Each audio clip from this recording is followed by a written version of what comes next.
Bonjour, voici le deuxième principe de communication. Démarrons par une question. Imaginez un dialogue en face à face. Quand on communique, on s'envoie des messages, on ne fait pas de télépathie.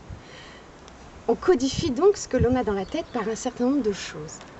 Alors réfléchissez, de quoi sont constitués nos messages?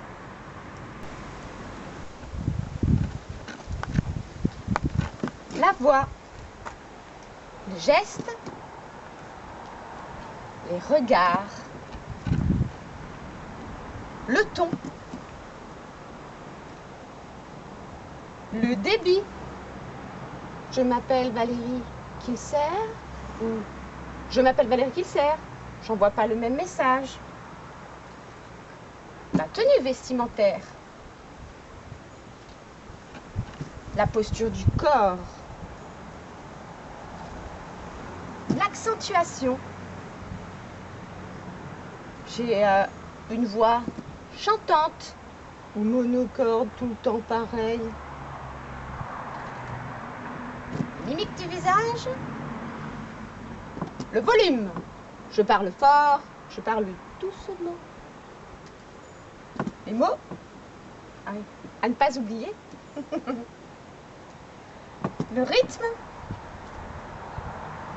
ça peut aller jusqu'à rougissement ou blanchiment de la peau. Et il y en a plein d'autres. La respiration aussi. Le message ne va pas être le même.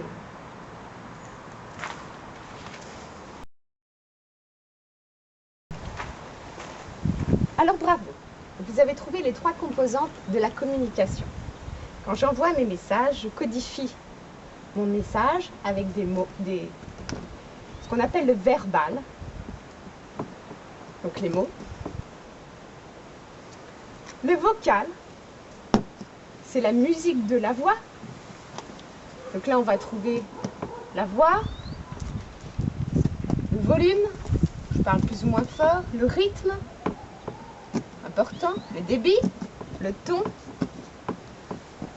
la nature de ma voix, elle est grave, elle est aiguë, chantante, monocorde, accentuée.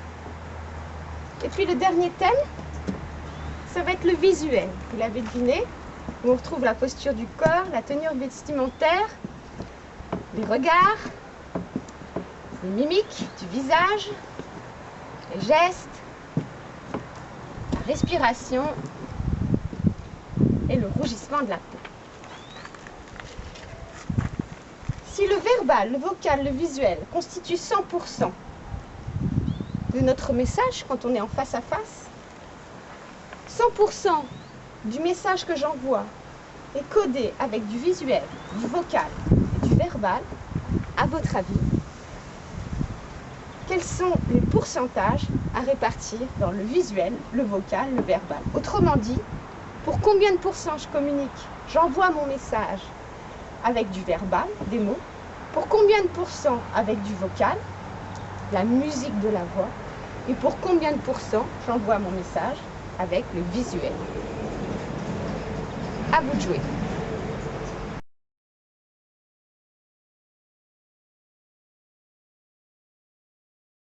Vous avez trouvé un indice? Imaginez que je vous dise: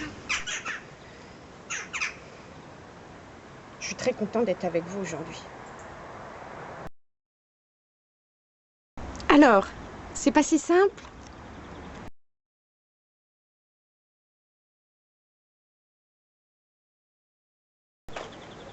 Alors, les résultats sont les suivants. Pour les mots, nous avons 7% de la com. Donc le poids des mots, vous vous asseyez dessus. Et nous avons le choc des photos. 55%, plus de la moitié de la communication passe par le visuel. Et oui. Pourquoi on ne s'en souvient plus? Pourquoi on a oublié ça? Parce qu'on le décode depuis qu'on est tout petit. Quand on est enfant, le visuel, on l'écoute à 1000%. Puisqu'on apprend les mots, le langage au fur et à mesure. Donc adulte, on a oublié. On l'absorbe complètement instinctivement, mais on ne sait plus le décoder. Les gens qui décodent aujourd'hui le visuel ont réappris à le décoder. Et puis on a la musique de la voix, qui nous fait un joli 38% de la communication. Eh oui. Alors oui, on peut dire n'importe quoi à n'importe qui si on y met les formes. Vous êtes sceptique? Franchement, quand je vous dis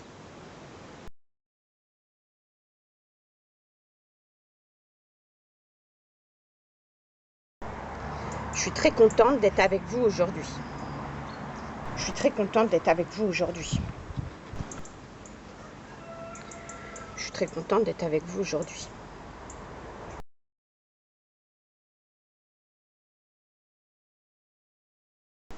Vous le croyez? J'ai l'air réellement heureuse. J'envoie ce qu'on appelle un message non congruent.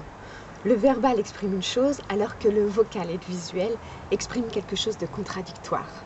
Et comme le verbal ne constitue que 7% de mon message,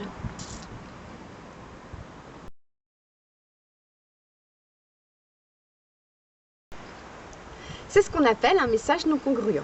100% de mon message n'exprime pas la même chose.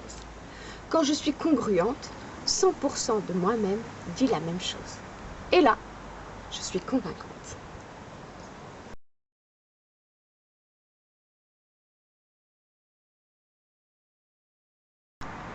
Et au téléphone, nous sommes dépourvus de plus de la moitié de notre communication. Eh oui, c'est comme si on nageait dans la piscine, les bras attachés dans le dos. C'est pourquoi au téléphone, nous devons en faire un peu plus pour faire passer nos messages.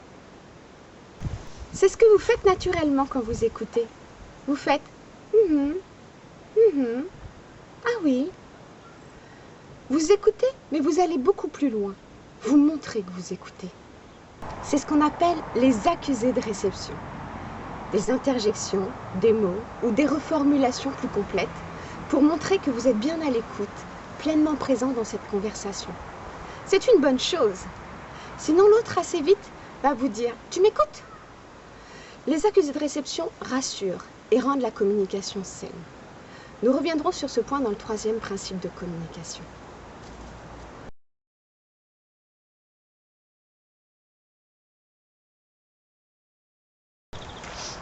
Voici les chiffres.